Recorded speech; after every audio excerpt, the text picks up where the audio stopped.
probably give you guys 5 more. Either finish is more wrong or right. It's just kind of starting to learn that situation. Are they in a crotch throw? Are they in a chest wrap? Are they hiding a leg? Are they dead legging you? Like, just kind of like wrestling to a position. So like learning how to like situationally spar there, and learning which finish to be the most effective in that moment. Those 3 I gave you are going to be the 3 most common looks you're going to get there.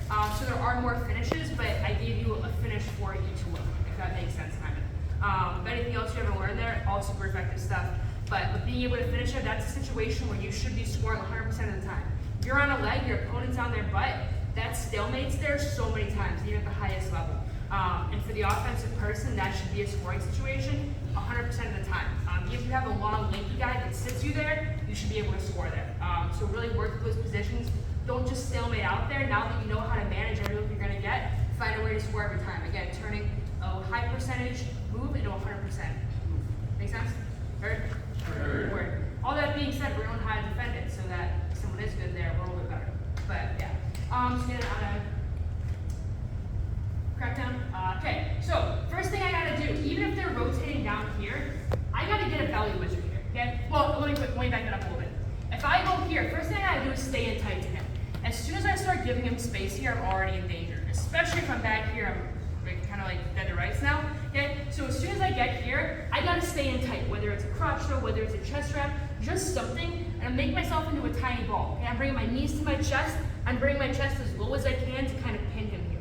Now he's not feeling all of my weight, but he's at least feeling a little bit of the weight because I'm compressing. Okay, I have a little bit of chest pressure on him, and I'm squeezing in here.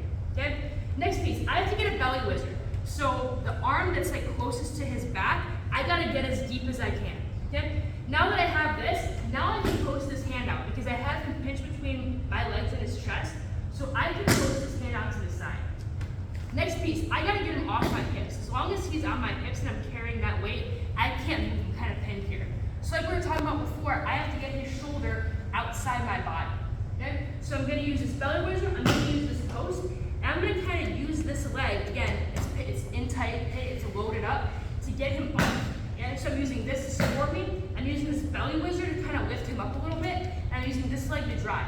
I'm not going to get him all the way off of me, but I'm at least going to get this weight off of my hips so that I can move a little bit, a little more mobile. Okay?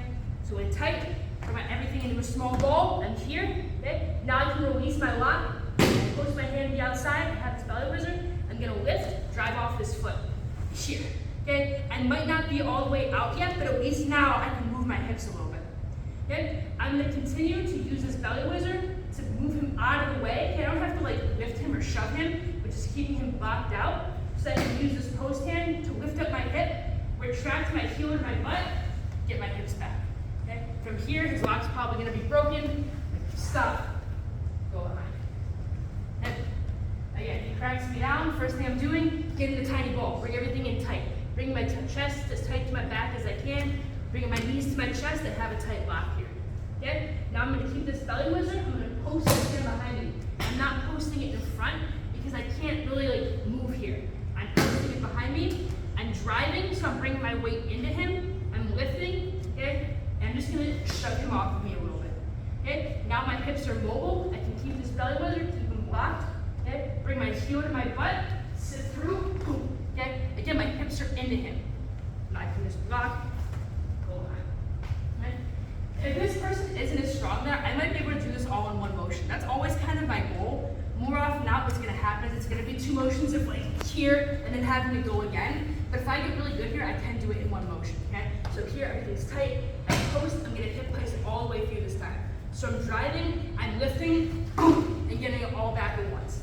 And that again, so that's the goal. I should always be hitting this hard enough that I'm trying to get there. But if all I get on the first rep is getting off my hips, then I can go again and get all the way out. So don't be discouraged if I don't get it, if I don't complete the first motion. That's not going to pan out most of the time. Let's look at the direction. Okay. Get to a crackdown, boom, I'm in tight. Okay. Tight little ball, hands locked. Okay. Once I'm secure here, going belly wizard, posting behind me. I'm going to drive off this foot, lift him up. Here, then once he's off my hips, go again. Okay. It's all the way through. Here, post, hip heist, boom, and out. Go again. Okay. One more time all the way through. He's here. In tight. Nice place to a ball. Belly wizard. Post. Okay, hit place. Yeah.